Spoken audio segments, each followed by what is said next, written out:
In the year 330 AD, Emperor Constantine the Great inaugurated a city that would stand as a beacon of imperial power and Christian faith for over a millennium. This city, Constantinople, was to become the heart of the Byzantine Empire, strategically positioned on the Bosporus Strait, bridging Europe and Asia. The choice of location reflected the strategic military advantages and the economic foresight, as it lay on the thriving trade routes between the continents. Constantine's vision was to create a new Rome, endowed with grandiose architecture, including the Hagia Sophia, which would later become the center of Orthodox Christianity. The city's inauguration was marked by elaborate ceremonies and the transfer of numerous statues and cultural artifacts from Rome, symbolizing a new era. Yet beyond the grandeur and strategic placements, Constantinople was also a city of profound symbolic importance. Constantine introduced significant religious reforms, making Christianity a favored religion within the Roman realm, distancing the empire from its pagan past. This foundation was the reimagining of the Roman Empire's identity, setting the stage for its transformation into the Byzantine Empire, which would endure for centuries as a bastion of Christian orthodoxy and Hellenistic culture. In 313 AD, a landmark proclamation known as the Edict of Milan was issued by Emperor Constantine and his co-emperor Licinius. This edict would forever change the landscape of the Roman Empire, setting a precedent for religious freedom that reverberates through history. The Edict of Milan officially ended the persecution of Christians, granting individuals the freedom to choose their religion without fear of imperial retribution. This revolutionary edict provided Christians the liberty to practice their faith openly and allowed them to reclaim properties that had been confiscated during the persecutions. Churches began to rise, not as hidden sanctuaries but as prominent monuments of faith across the empire. Constantine himself contributed to this transformation by commissioning splendid new basilicas, the most notable being the original St. Peter's Basilica in Rome, symbolizing the alliance of church and state. The impact of the Edict of Milan was profound. It marked a significant shift from the traditional Roman pagan religions to a predominantly Christian empire. This shift was religious and cultural, influencing art, architecture, and society at large. The edict did not enforce Christianity as the state religion. That would come later. But it laid the foundational stones for a Christian empire, fostering an environment where Christianity could flourish and eventually dominate the Byzantine spiritual and political realms. In 325 AD, Constantine the Great summoned bishops from across his empire to Nicaea, now Iznik in modern-day Turkey, to address growing theological divisions that threatened the unity of the Christian Church, and, by extension, the stability of the empire. This gathering, known as the First Council of Nicaea, was the first ecumenical council in the history of Christianity and marked a significant moment in both religious and world history. The primary controversy addressed at the council was Arianism, a theological dispute initiated by Arius, a Christian priest from Alexandria, who argued that Jesus Christ was not divine but a created being. This view was deeply divisive and threatened the unity of the Christian doctrine, which was central to Constantine's vision of a harmonized empire. The council debated intensely, and with Constantine's involvement, it ultimately led to the condemnation of Arianism as heresy.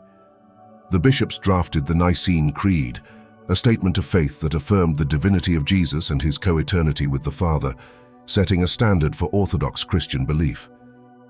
The decisions made at Nicaea had far-reaching implications. They not only resolved significant theological disputes, but also reinforced Constantine's role as a pivotal figure in Christian history. The Nicene Creed became a cornerstone of Christian orthodoxy, guiding the theological and doctrinal direction of the Church.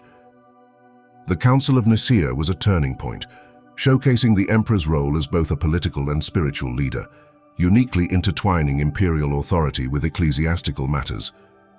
This unprecedented blend of politics and religion would characterize the Byzantine Empire throughout its history. Following the theological consolidation at the First Council of Nicaea, the Byzantine Empire witnessed an architectural and artistic renaissance that manifested most notably in the construction of the Hagia Sophia.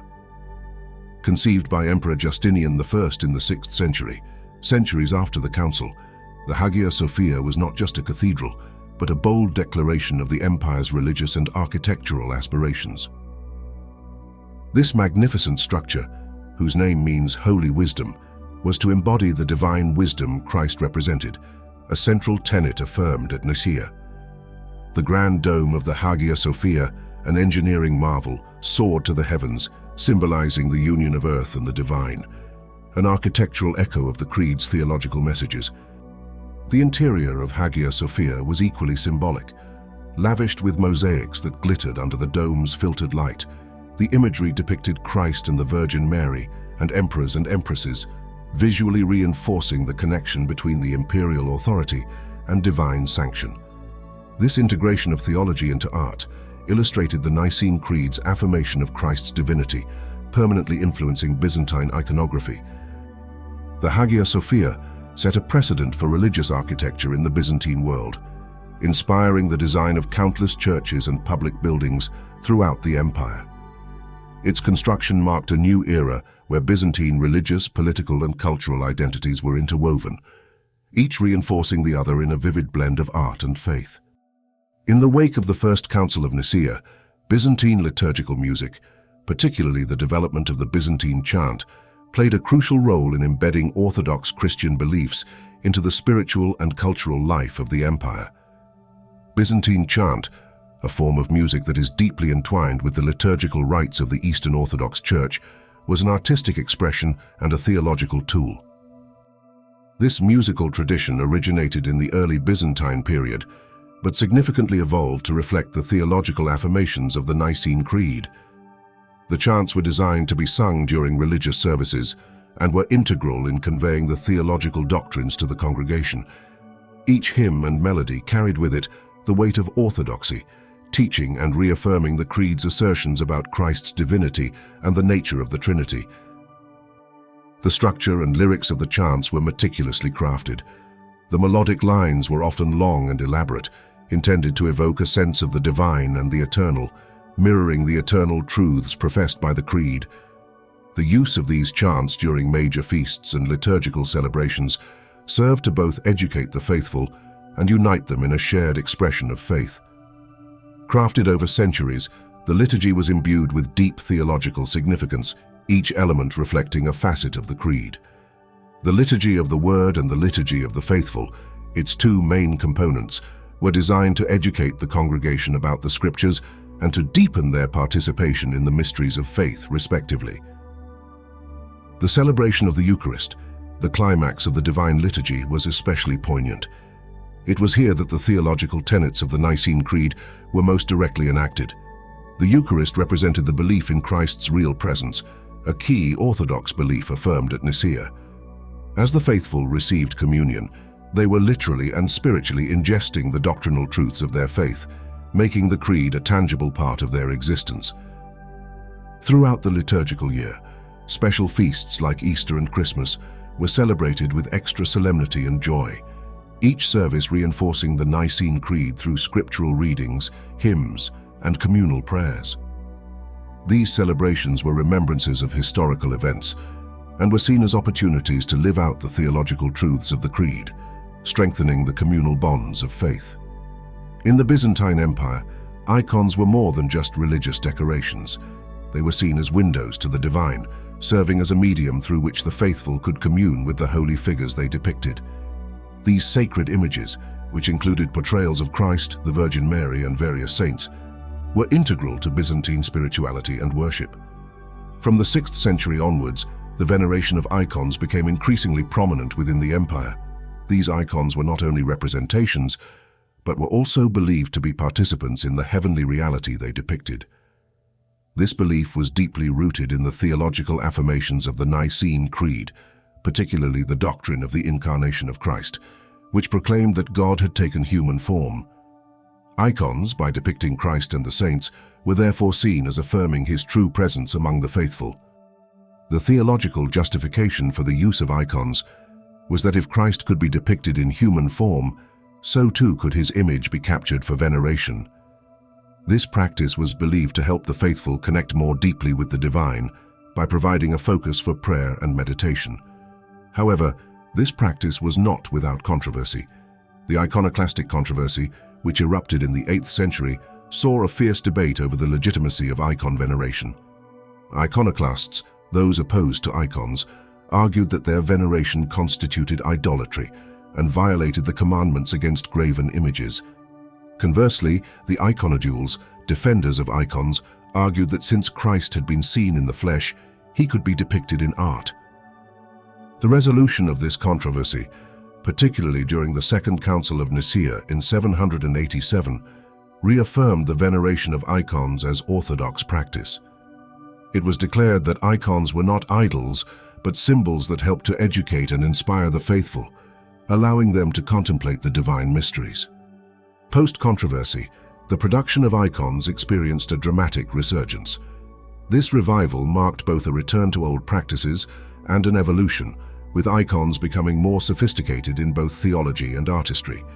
The icons produced during this period were characterized by their elaborate symbolism and emotional depth, reflecting a deeper understanding of the doctrines they were intended to convey.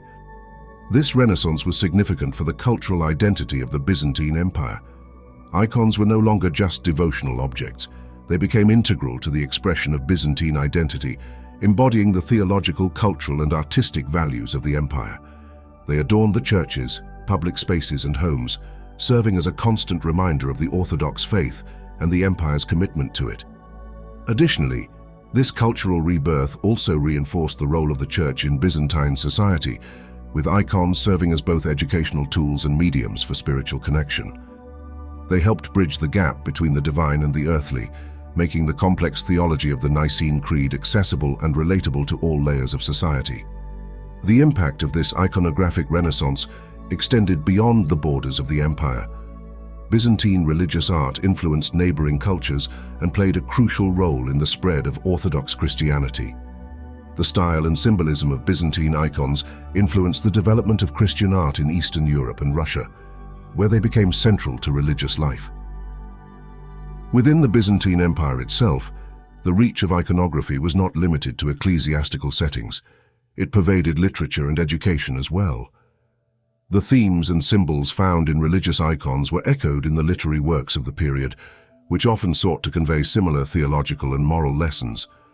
Byzantine literature, particularly hagiographies, biographies of saints, were imbued with the vivid imagery and spiritual symbolism characteristic of iconography.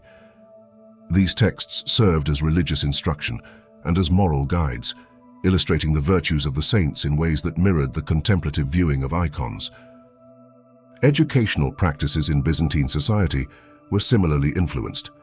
Iconography provided a visual framework that aided in the teaching of biblical stories and theological concepts. Educators used icons as didactic tools, integrating them into the curriculum to help students visualize and better understand complex religious doctrines. This method of teaching reinforced the theological underpinnings of Byzantine Christianity and helped cultivate a populace that was knowledgeable about their faith. The integration of iconography into public ceremonies also highlighted its importance in Byzantine social life. Icons were prominently displayed during religious and imperial ceremonies, serving as focal points that united the community in celebration and worship. These public displays reinforced the messages depicted in the icons, helping to strengthen communal bonds and shared identity. In the Byzantine Empire, the integration of iconography into governance was a profound statement of the unity between church and state, reinforcing the divine sanction of imperial authority. Icons and religious symbols were pervasive in legal documents and imperial decrees, serving as visual affirmations of the moral and divine principles that underpinned Byzantine law. The presence of religious symbols in legal and governmental contexts had a dual purpose. First, it underscored the emperor's role as God's representative on earth, a concept central to Byzantine political theology. Emperors were often depicted in icons alongside saints and angels, symbolizing their divine right to rule and the heavenly approval of their laws. This imagery was crucial in maintaining the legitimacy of their authority, particularly during public ceremonies where legal proclamations were made. Additionally, icons in courtrooms and administrative buildings reminded officials and the public of the moral codes that were expected to guide their behavior. Just as icons in churches were meant to inspire piety and reflection, those placed in halls of justice and governance encouraged adherence to Christian virtues and legal fairness. They served as a constant reminder of the higher laws, both divine and imperial, that governed Byzantine life. In the Byzantine Empire, diplomacy was not only a matter of political negotiation, but also a ritualistic exchange, steeped in religious and cultural symbolism. The empire's approach to international relations was intricately tied to its religious identity, with icons and other religious artifacts often playing central roles in diplomatic engagements. Byzantine emperors frequently sent icons, relics, and elaborately decorated manuscripts as gifts to foreign rulers.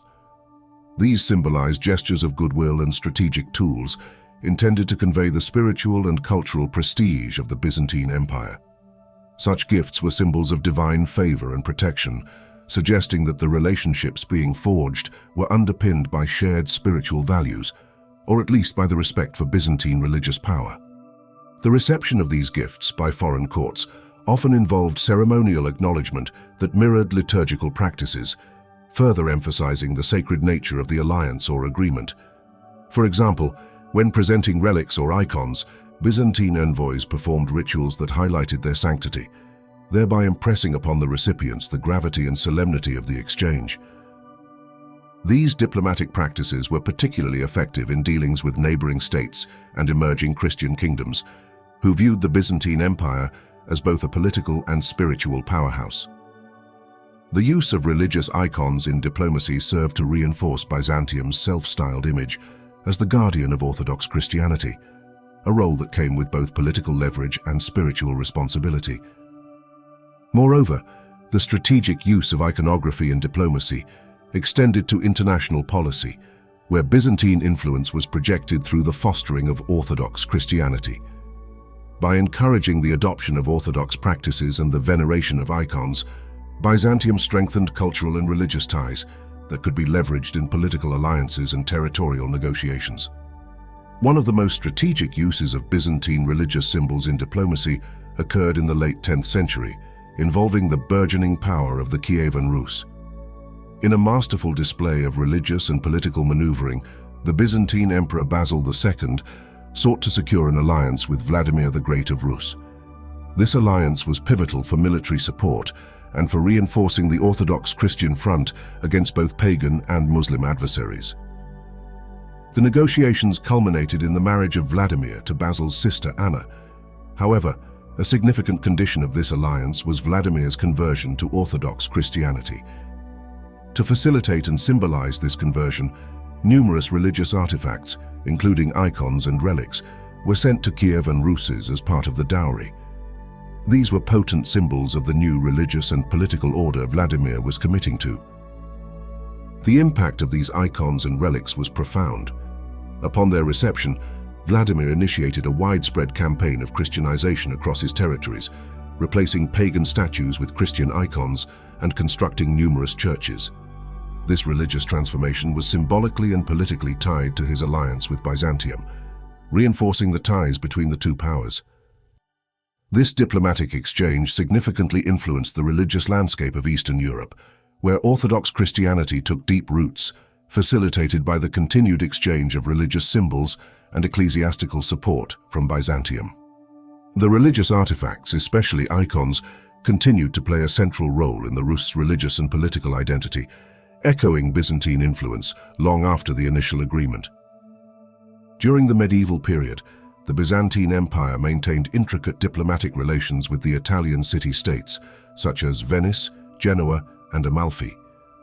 These relationships were crucial, given the city-states' strategic locations and their control over key maritime trade routes.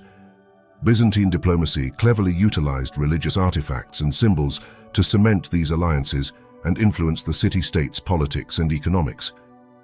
One notable instance was the granting of relics and icons to these city-states. These gifts were spiritual treasures that carried immense political significance. They were symbols of trust and cooperation, meant to bind the city-states to Byzantium through shared religious heritage and mutual benefits. For instance, the gift of a relic might coincide with trade concessions or naval support agreements, intertwining religious reverence with tangible political alliances. The relationship with Venice is particularly illustrative. Byzantine emperors frequently used ecclesiastical gifts and privileges to secure Venetian support against naval threats. In return, Venice received trade privileges that were crucial for its economic dominance in the Mediterranean. These exchanges underscored a mutual dependency that was as much about economics and security as it was about shared Orthodox faith. The arrival of the First Crusade in the late 11th century presented both an opportunity and a challenge for the Byzantine Empire. Faced with the prospect of Latin Christian armies traversing its territory, Byzantium needed to balance the benefits of military support against the West with the risks of potential territorial ambitions by Crusader leaders. Byzantine Emperor Alexios I Komnenos masterfully navigated this delicate balance through a blend of religious diplomacy and strategic alliances. He welcomed the Crusaders as military allies and as fellow Christians, emphasizing shared religious goals, namely the recapture of the Holy Land from Muslim control. This approach allowed Alexios to position himself as both a spiritual leader and a crucial logistical ally. To cement these alliances, Alexios requested that Crusader leaders swear oaths of allegiance to him, promising to return any recovered lands that had formerly belonged to the empire. These oaths were framed as political agreements and as sacred vows, imbued with religious significance. This clever use of religious diplomacy reinforced the notion that their military campaign was under the protection of both God and the Byzantine emperor. The emperor also provided religious relics and icons as gifts to Crusader leaders, which served multiple purposes. They were tokens of divine favor, meant to protect the Crusaders on their journey, and symbols of the emperor's benevolence and piety. Such gestures helped to strengthen personal bonds between Alexios and the Crusader leaders, smoothing over potential conflicts and ensuring cooperation. The immediate aftermath of the First Crusade marked a complex period for Byzantine diplomacy. Initially, the Crusades seemed to offer a significant opportunity for the Byzantine Empire to regain territories lost to Muslim forces. Emperor Alexios, the first strategy to have Crusader leaders swear oaths of allegiance, initially appeared successful, as several key cities and regions were pledged to be returned to Byzantine control. However, the reality of these agreements proved more turbulent than anticipated. While some Crusader leaders honored their oaths, others, motivated by their newfound power and territorial gains, resisted Byzantine oversight. The establishment of the Crusader states, principally the Kingdom of Jerusalem, the County of Edessa, the Principality of Antioch, and the County of Tripoli, marked a turning point where the interests of the Crusaders increasingly diverged from Byzantine intentions. The establishment of these states without Byzantine control illustrated the limits of Byzantine influence and marked a shift in regional power dynamics. The Crusaders' reluctance to return key strategic locations like Antioch to Byzantine control highlighted this growing rift. Despite shared religious affiliations, the geopolitical ambitions of the Crusader leaders often clashed with Byzantine priorities, leading to strained relations. These developments had long-term impacts on Byzantine-Western relations. The mistrust and conflicts of interest sowed the seeds for future confrontations, most notably the Fourth Crusade, which would disastrously culminate in the plundering of Constantinople in 1204 by Crusader forces. This event profoundly altered the Byzantine Empire's trajectory and its relationship with the West, demonstrating the unpredictable and often negative consequences of earlier alliances. In the mid-12th century, Emperor Manuel I Komnenos ascended to the Byzantine throne during a period marked by complex relations with the Crusader states and the Muslim world. Recognizing the geopolitical shifts, Manuel adopted a multifaceted strategy that combined diplomacy, marriage alliances, and military campaigns to reinforce Byzantine influence across the eastern Mediterranean. Manuel's reign was characterized by an energetic foreign policy. He actively sought alliances through marriage, most notably with the Latin Christian powers, including the Crusader states. These alliances were aimed at securing Byzantine interests and stabilizing the region under Byzantine influence. For example, Manuel married Maria of Antioch, a union that symbolized the reconciliation between Byzantine and Crusader interests, thereby strengthening ties with the Latin West. Militarily, Manuel was assertive. He launched campaigns against the Seljuk Turks to recover territories in Asia Minor, showing a keen understanding of the balance of power. He also intervened in the affairs of the Kingdom of Jerusalem, supporting different factions to ensure that the Crusader state did not become a threat to Byzantine interests. Furthermore, Manuel engaged in diplomacy with the Holy Roman Empire and the papacy, attempting to navigate the complex and often hostile relations with the West. His involvement in the Second Crusade, offering guidance and logistical support to the Crusader armies, underscored his commitment to maintaining a central role in Christian affairs across Europe and the Levant. Despite these efforts, Manuel's policies had mixed outcomes. His attempts to control Crusader states often led to friction and contributed to the gradual erosion of Byzantine authority in the region.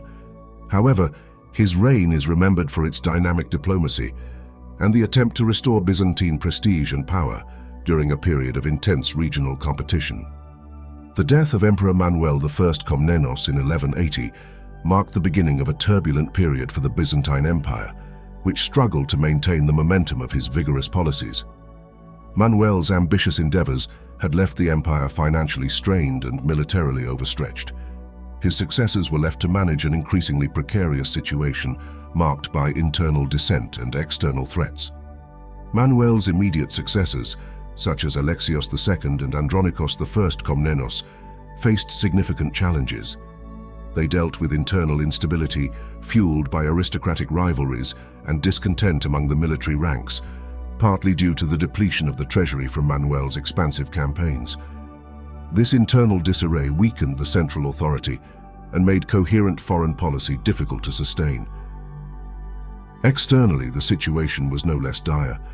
The empire faced renewed threats from the Seljuk Turks in Asia Minor, where Byzantine control continued to wane. In the Balkans, emerging Serbian and Bulgarian powers capitalized on Byzantine weaknesses to assert their independence and expand their territories.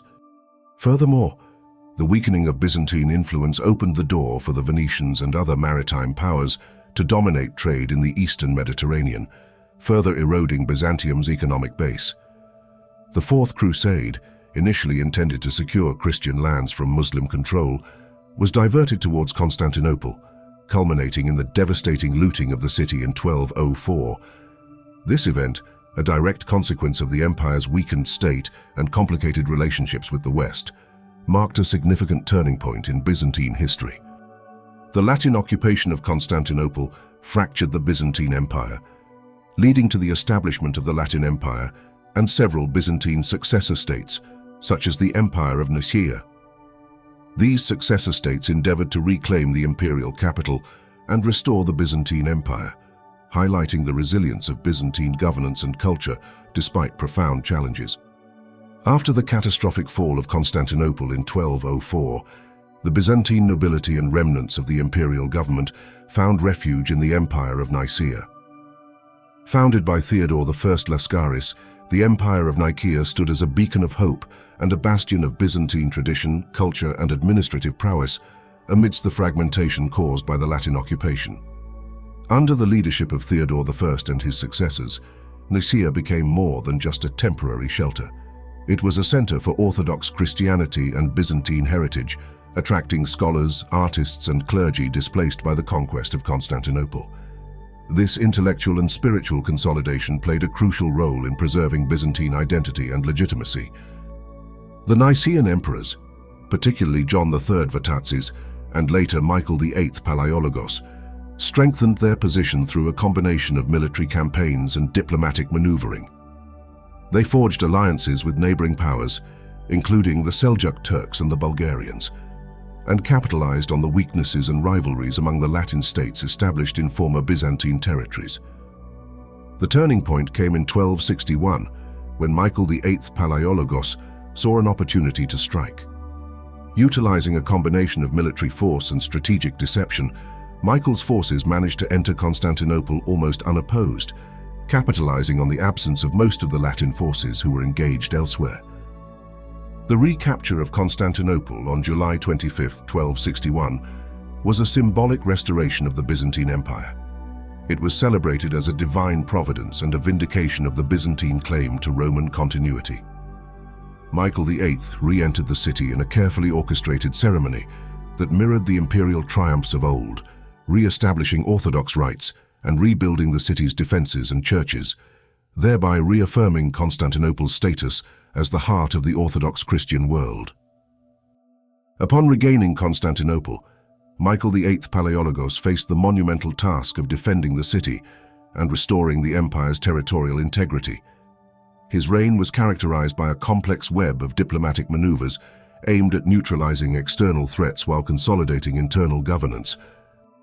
Recognizing the precarious position of Byzantium, surrounded by potential enemies including the Latin states in Greece, the emerging Ottoman Turks, and the ambitious Balkan kingdoms, Michael VIII adopted a policy of diplomatic engagement combined with strategic marriage alliances. He married his daughters to the rulers of the Latin and Serbian states, weaving a network of familial ties that he used to secure peace and deter aggression. In addition to these alliances, Michael VIII actively sought to mend the schism with the Latin Church, a move he believed essential for securing Western support against potential threats, particularly from Charles of Anjou, who harbored ambitions to re-establish Latin control over Constantinople. This policy, however, was deeply unpopular with the Orthodox populace and clergy, leading to significant internal dissent. Militarily, Michael VIII reformed the Byzantine army, reviving its naval strength to protect the empire's maritime interests. He fortified the walls of Constantinople, anticipating potential sieges, and re-established control over crucial Aegean islands, which served as strategic points for defense and trade. Despite his successes, Michael VIII's reign was not without challenges. His efforts to reconcile with the Latin Church culminated in the Second Council of Lyons in 1274, where a temporary union was declared. However, the union was met with fierce opposition within Byzantium, and ultimately failed to deliver the promised military aid from the West. Michael VIII's strategies, a blend of diplomatic ingenuity and military precaution, managed to preserve the Byzantine Empire's autonomy and extend its life for several more decades. However, the internal dissent and the constant threat from emerging powers underscored the ongoing struggle for survival in an increasingly hostile environment. When Michael VIII Palaiologos recaptured Constantinople, he was confronted with an empire in economic disarray. The Latin occupation had severely disrupted trade routes and depleted the imperial treasury. In response, Michael VIII implemented a series of bold economic reforms aimed at revitalizing the Byzantine economy and restoring its fiscal health. One of Michael VIII's key initiatives was to re-establish control over the Black Sea trade routes, which were vital for securing the grain supplies essential for Constantinople's population. He also focused on revitalizing the silk trade, a traditional source of wealth for the empire, by renegotiating trade agreements with Genoa and Venice, ensuring that Byzantium regained a significant position in the lucrative Mediterranean trade networks. To encourage economic activity and restore confidence in the Byzantine economy, Michael VIII reformed the tax system, reducing burdens on small landowners and attempting to curb the power of wealthy magnates who had exploited the empire's instability. He issued new coinage to stabilize the currency and control inflation, which had spiraled during the years of Latin control.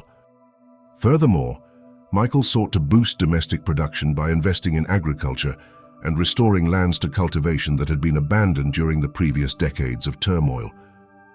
These lands were redistributed to small farmers, a move that aimed to revive the rural economy and secure a stable food supply for the urban centers.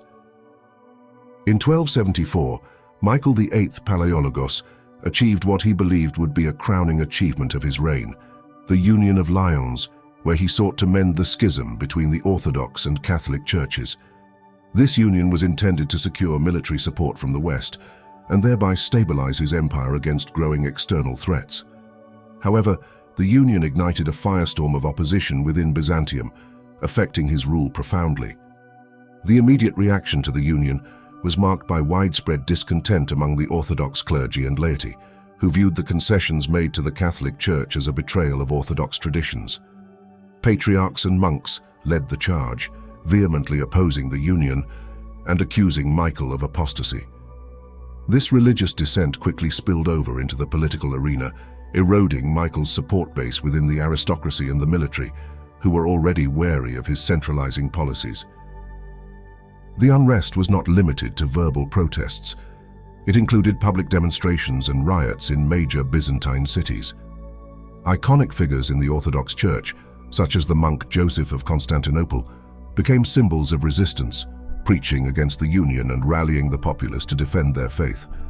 This resistance culminated in a significant reduction in Michael's effective control over the empire, as he was forced to expend considerable resources and political capital to suppress dissent and enforce the Union.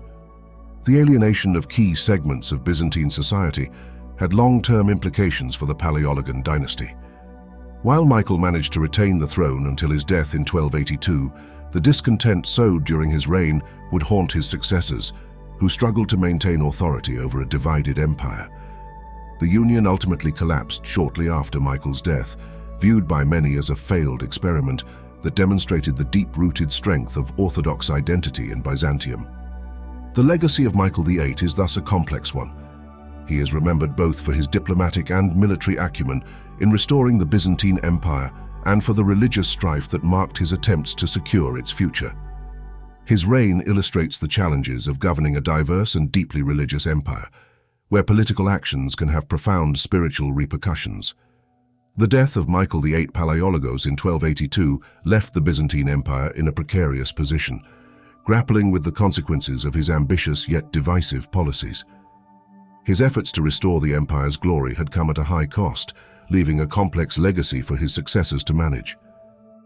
Michael's immediate successor, Andronikos II Palaiologos, inherited an empire fraught with internal dissent and economic strain. The unpopular Union of Lions, although formally repudiated shortly after Michael's death, had left deep scars on the societal fabric of Byzantium, exacerbating the rift between the state and the Orthodox Church. Andronikos II, in an effort to heal these divisions, focused on restoring Orthodox traditions and distancing the empire from Latin influences. However, these efforts were undermined by ongoing economic difficulties. The military expenditures of Michael VIII had depleted the treasury, and Andronikos II faced significant challenges in revitalizing the economy. Attempts to reduce military spending by disbanding the mercenary forces backfired, weakening Byzantine defenses at a time when external threats were intensifying. The empire's weakened military capacity became evident as it struggled to defend its territories against the rising power of the Ottoman Turks, who began making significant inroads into Byzantine lands in Asia Minor.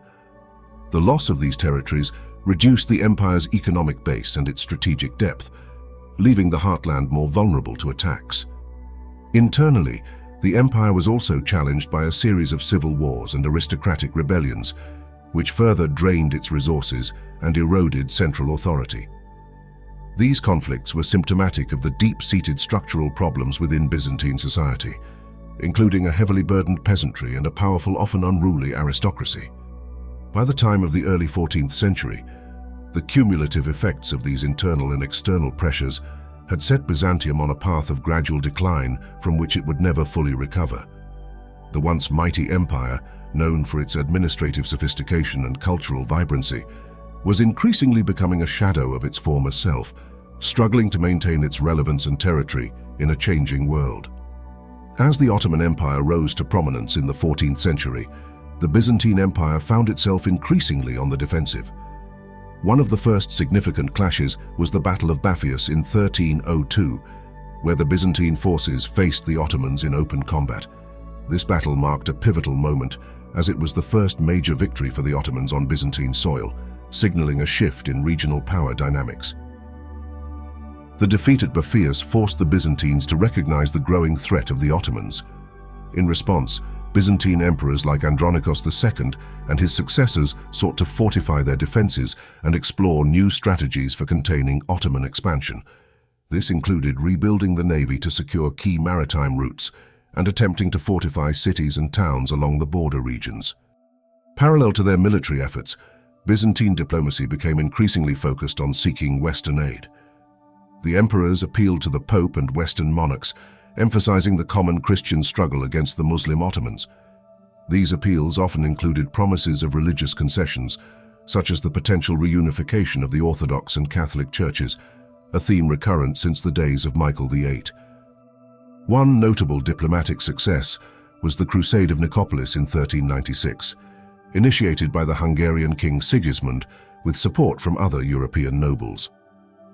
While intended to curb Ottoman power, the crusade ultimately failed, leading to a devastating defeat for the Christian forces and demonstrating the limitations of Byzantine diplomacy in garnering effective military support. As the 15th century dawned, the Byzantine Empire continued to shrink, reduced to little more than the city of Constantinople and a few outlying territories. The final decades were marked by repeated Ottoman sieges of Constantinople, each bringing the empire closer to its eventual fall in 1453. As dawn broke over Constantinople in the spring of 1453, Emperor Constantine XI Palaiologos faced the formidable task of defending his capital against the vastly superior Ottoman forces led by Sultan Mehmed II. The city, once the magnificent capital of a vast empire, was now a shadow of its former self, with its population diminished and its defenses weakened by decades of decline and neglect. Despite these challenges, Constantinople was still a formidable fortress, surrounded by massive walls that had repelled invaders for over 1,000 years. Constantine XI, aware of the impending threat, made exhaustive preparations, repairing the walls, building new fortifications, and rallying his people for the defense of the city. He also sought aid from the West, but the response was meager, reflecting the complex political and religious dynamics of the time. Mehmed II, determined to capture Constantinople and make it the new capital of his empire, brought with him a massive army and an array of cannons, some of the largest the world had seen at that time.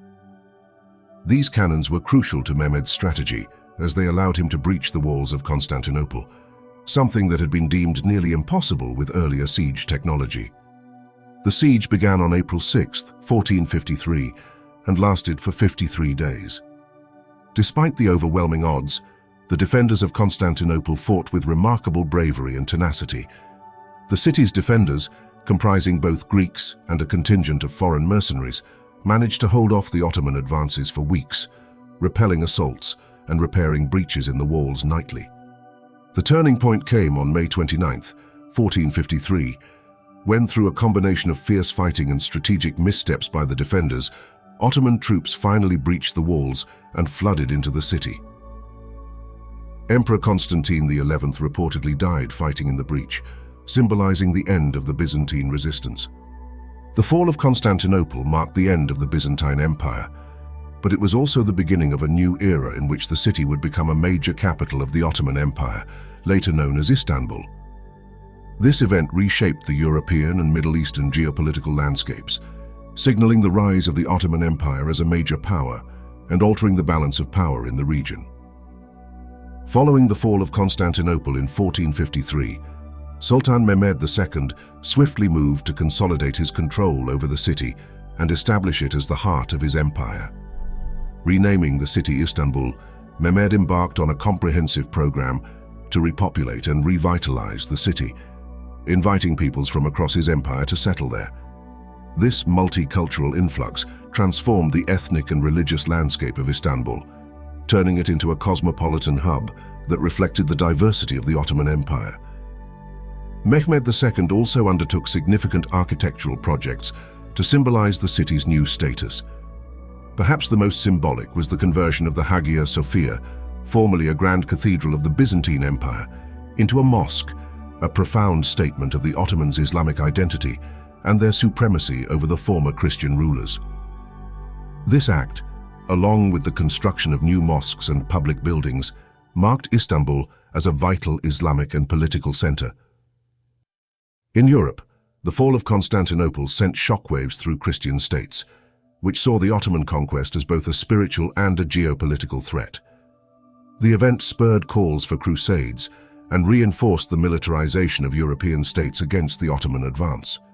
It also prompted a significant shift in trade routes, particularly affecting cities like Venice and Genoa, which had previously relied on Byzantine control of the eastern Mediterranean. The fall also indirectly influenced the Renaissance in Western Europe. The influx of Greek scholars and texts to Italy, which had begun before the city's fall, intensified, bringing precious knowledge that fueled the Renaissance's intellectual revival. This movement helped to shift the cultural center of gravity in Europe, from the Mediterranean to the Atlantic, reshaping European intellectual and cultural life. In the broader Islamic world, The capture of Constantinople bolstered the prestige of the Ottoman Empire, which now indisputably stood as a dominant power in the Middle East and the Mediterranean. The empire's expansion continued under Mehmed's successors, who would push further into Europe and the Arab lands, establishing a vast empire that straddled 3 continents. As we conclude our journey through the corridors of time, exploring the rise and fall of the Byzantine Empire and the majestic sweep of the Ottoman era, we are reminded of the profound impacts these civilizations have had on the world. From architectural marvels and political innovations to the vibrant exchange of ideas at coffeehouses that sparked the Enlightenment, these stories are not just relics of the past. They are enduring lessons that continue to shape our world. These historical narratives teach us about the power of cultural exchange, the importance of tolerance, and the impacts of intellectual curiosity. They show us how societies are woven together through threads of shared knowledge, art, and diplomacy. Now we turn to you, our viewers. If you've enjoyed this journey, if you've found value in the stories we've shared and the lessons we've unearthed, we invite you to become a part of this ongoing exploration of history.